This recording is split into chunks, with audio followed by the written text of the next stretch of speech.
Hi, I'm Barbara Dillon, Editor-in-Chief of Fanbase Press. Given the impact of the Eisner Awards, their importance to the comic book industry, and Fanbase Press's own mission to celebrate fandoms, we have once again launched our annual Countdown to the Eisners coverage, where we seek to highlight the Eisner Award nominations for 2023 and provide comic book industry members and readers alike with the opportunity to learn more about the nominees and their work. This year, we are releasing 3 videos of conversations with industry professionals about why the Eisner Awards are personally impactful, which nominee may be the most interesting to them, and why the average comic book reader should take notice. We hope that you'll enjoy. Thanks for watching. The nominee that I find most interesting this year, that I'm just truly fascinated by, is Mary Jane and Black Cat Beyond by Jed MacKay and C.F. Villa. That excites me so much. I have actively disliked the Black Cat character for just about my entire comics reading career. I have found her so derivative and boring and uninteresting. And then lo and behold, I take a chance and I pick up the Black Cat issue #1 by Jed MacKay. And I was just blown away. And now I am in love with that character. I am rooting for that character. That is when a Black Cat series is out, written by Jed, that is a series that I must read. I must read the new issue the day it comes out. I cannot wait. It is entertaining and funny. So I am really, I am thrilled, and I find it very interesting that one shot made it to the best single issue or one shot category in this year's Eisners. It's in the academic and professional category.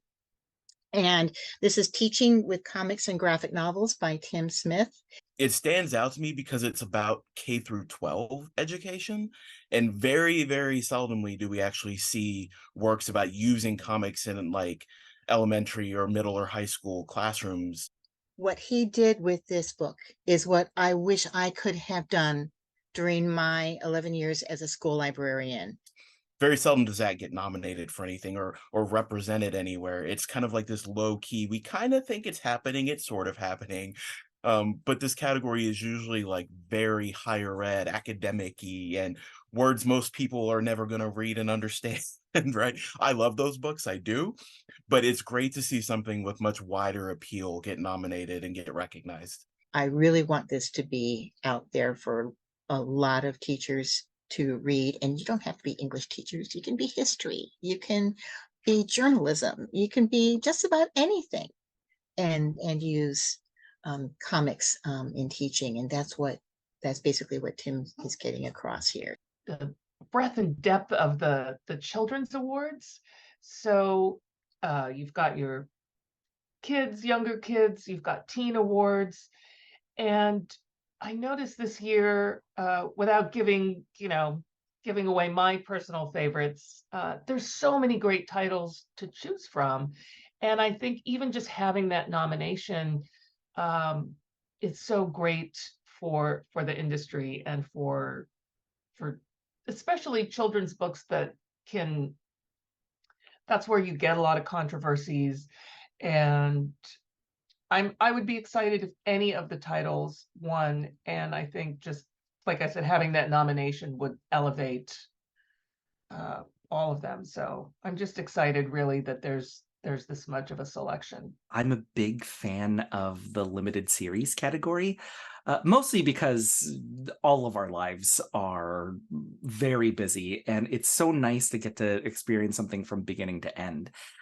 And I believe it is Tom King's and George Smallwood's run on the Human Target by DC's Black Label. And getting to see noir where there's a sexuality, a tone, an aesthetic, and they really nail it in this. And there's a 12-issue run, so I mean, just perfect reading. It's a perfect reading amount, and yeah, I've absolutely enjoyed this series for its noir aesthetic, and I highly recommend it for both its writing and its artwork. My collaborator, Zoe Thurgood, who has 5 nominations this year. Zoe has always been incredibly impressive for her, where she is in her career. She's young, and she's only put out a couple of books, did some covers, and she was the artist on Rain, the book that I got to adapt from Joe Hill's short story, and that got nominated for 3 Eisner Awards this year. Two for Zoe's work on the covers and the interiors, and 1 for the best adaptation. She's fascinating to me because she just does not play by any of the rules. She's not a conventional artist. She didn't draw Rain conventionally. She did it the way that she thought was the right way to do it. And it created a book that not only I thought was good, and I shouldn't say good, I should say terrific, a book that was terrific to look at visually, but also it was something that set the book apart from the rest of the pack. Because had we just approached it in a straightforward way, it might have gotten lost in the shuffle. But as we can see, Zoe just elevated the book, and I'm just absolutely fascinated to see where her career is going to go.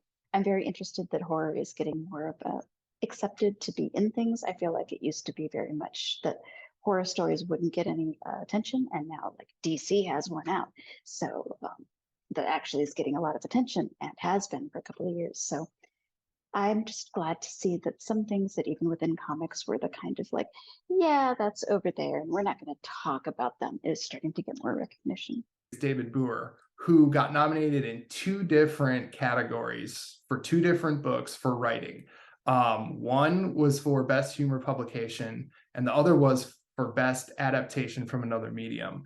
As a writer, those are 2 very hard things to do great, humor and an adaptation alone. So the fact that he was able to get nominations in both categories really just shows immense range and a lot of talent.